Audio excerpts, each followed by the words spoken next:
seja muito bem-vindo ou bem-vinda. Se essa é a sua primeira vez por aqui e você ainda não nos conhece, esse é o canal do SneakersBR aqui no YouTube. Meu nome é Ricardo, estou aqui em Boston, a convite da Converse. A gente veio para a cidade gravar um SBRPorAi bem especial.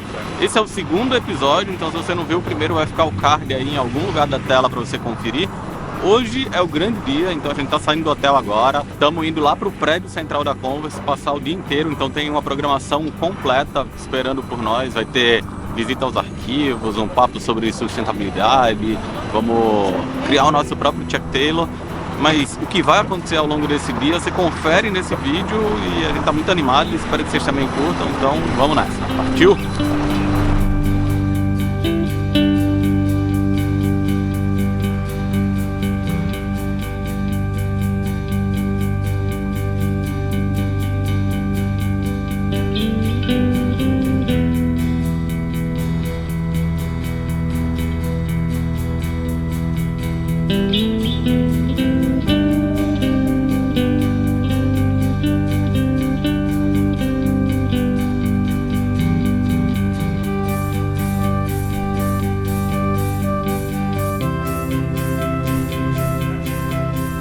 Bom, a primeira atividade do dia aqui no estúdio fotográfico. Eles pediram para eu trazer uma peça que tivesse alguma conexão emocional, então eu trouxe a camiseta de 10 anos que a gente fez com a Pierre. E aí vocês vão ver o que essa camiseta vai virar daqui a pouco. Então, primeiro eu vou posar para umas fotos, aí depois vocês vão ver o resultado.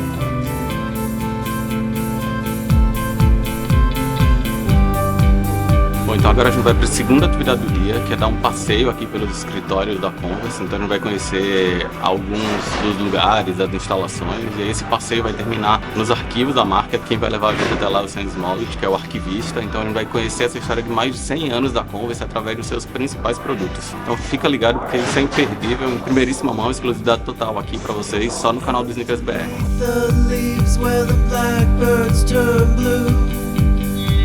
If there's room for me,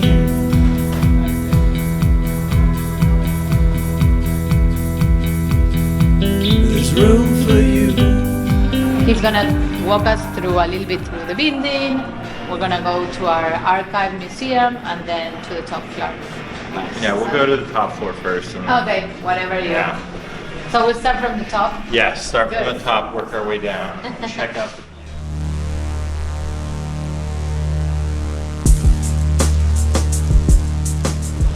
This is the top floor of the building. The doors are made out of the wharf wood. That was part of the dilapidated wharf that was in front of the building. Basically, this crane, that crane straight out that way. It's got a big American flag on top of it. So the archive's over there. They're rebuilding the bridge out here. But so a weird connection to this bridge in this area was that Marquis Converse, the founder of our company, his great-great-great-great-great-grandfather, when he came over from England, his job was to operate the ferry that ran between Charlestown and Boston. And eventually the site of that boat ferry was replaced by the bridge that you see in front of you. So weirdly, Marquis Converse's fifth great-grandfather would have operated a ferry that would have docked like right in front of our new building, which is pretty weird and crazy.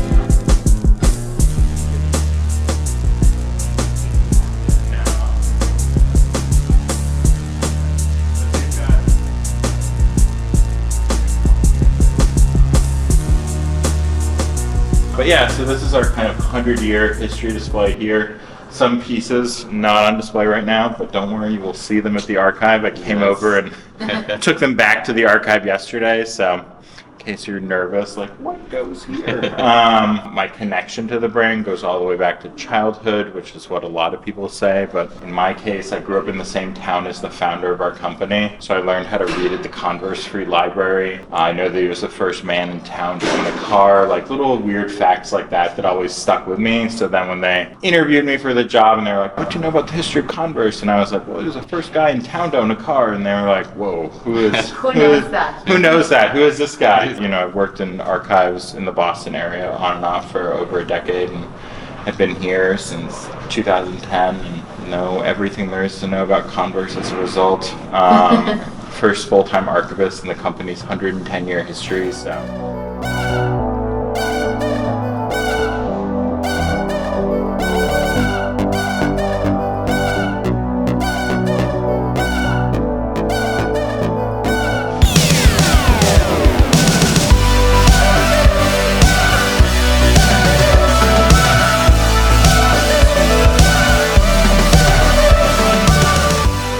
is on display here. We started as a rubber shoe company, so you've got rubber galoshes from around 1910, 1909.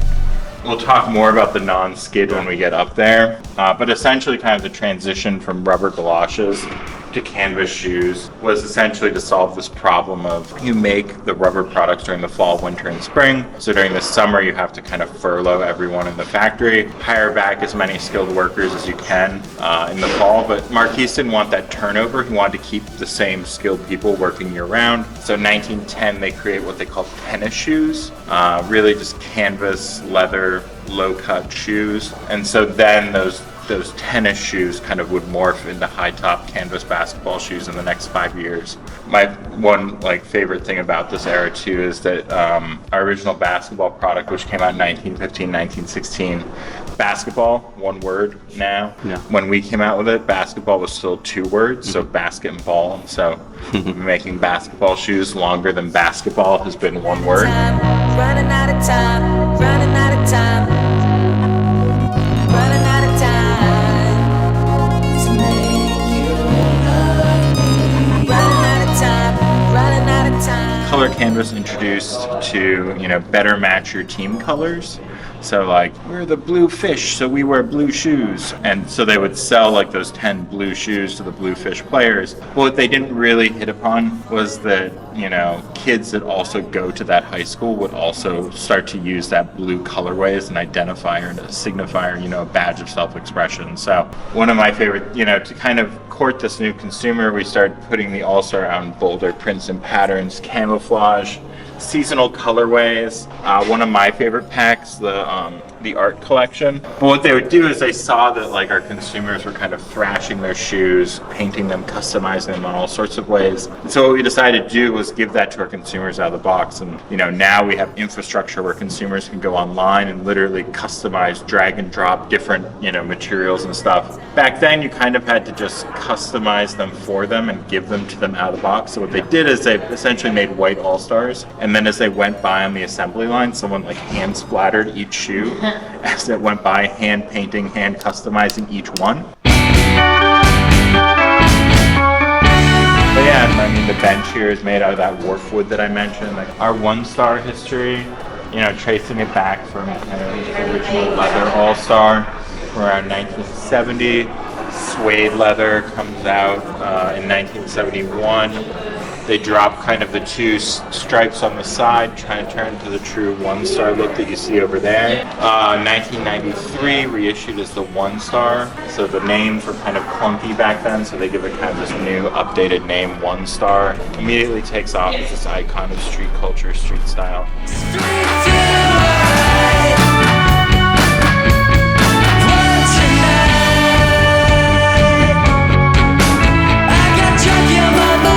Agora a gente tá saindo aqui do prédio original da Converse e tá indo lá pros arquivos da marca, que é meio que do outro lado da ponte da cidade. Então vamos pegar um carro e conhecer essa história, principalmente relacionada a basquete. For real this time. For real this time. Like an Bom, esse é o prédio onde a Converse mantém os arquivos, então foi rapidão, 5 minutos lá pra cá no carro. E aí vamos conhecer um pouco desses mais de 100 anos de história da marca, principalmente das fases conectadas com o basquete. Então o Sam sabe tudo, ele já tá na marca há mais de 10 anos. Ele foi contratado exatamente porque ele sabia detalhes da Converse que nem a própria Converse sabia. E ele é o cara responsável por agrupar, catalogar e ajudar a contar essa história. Então, vamos embora.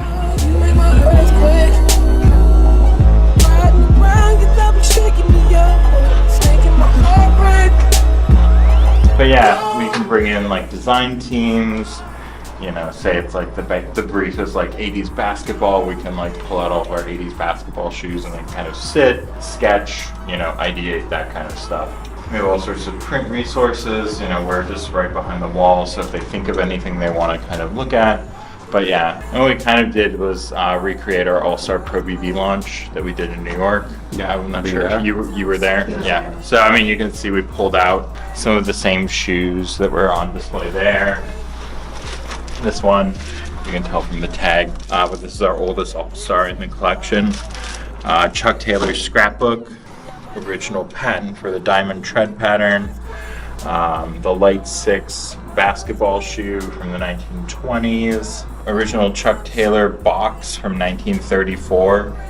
So the very earliest Chuck Taylor branded box we have in the archive. An original low top from around 1957. Dr. J's Last, a Pro Leather from around 1977.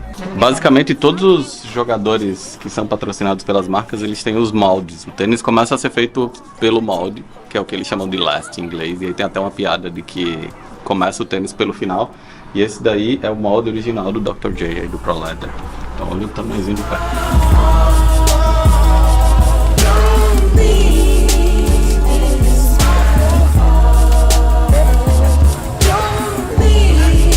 So this collection was made in 2012 to commemorate the 30th anniversary of Michael Jordan hitting the game-winning shot in the NCAA championship in 1982.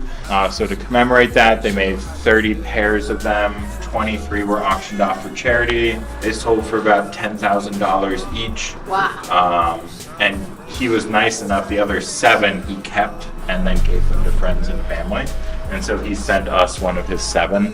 And it came with like this very nice letter. I said, don't leave, it's my fault. So don't leave, it's my fault.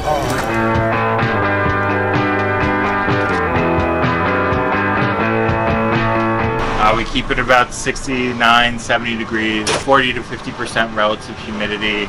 Keeps the rubber nice and soft and happy. But yeah, I mean, over here, we've got about 10,000 items photographed and cataloged, ranging from mostly footwear to some boots, product catalogs, basketball yearbooks, really, I mean, anything you can think of that we would have made in our history is all here. Tiny apparel.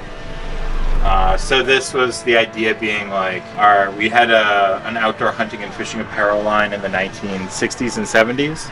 And instead of sending our salesmen out with suitcases full of giant jackets and waders, we would make tiny versions of it. That's and just funny. send them out with like this doll clothing, essentially.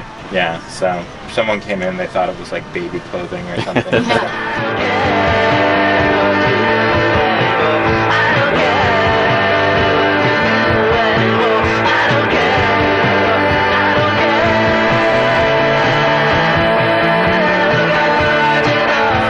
But I mean, it all kind of starts back here in terms of athleisure and stuff. These were our first graphic t-shirt designs from 1975, the first year we did graphic t-shirts. And I mean, you can see like broader trends. The splatter shoes also had splatter apparel as well, so really cool. And then you have like outdoor hunting and fishing. I mentioned ponchos from World War II, so this is a World War II era poncho that we made for the US Marine Corps. Outdoor hunting and fishing jackets, camouflage, so we can tell, you know, I mean, it's just interesting because you approach Converse and we can tell these really rich outdoor hunting and fishing. We've made a shoe and a jacket for every kind of sport and idea, so it's really kind of inspirational for designers to come in here and see it and all That stuff. outdoor logo is cool. Yeah, it's one of my favorite logos.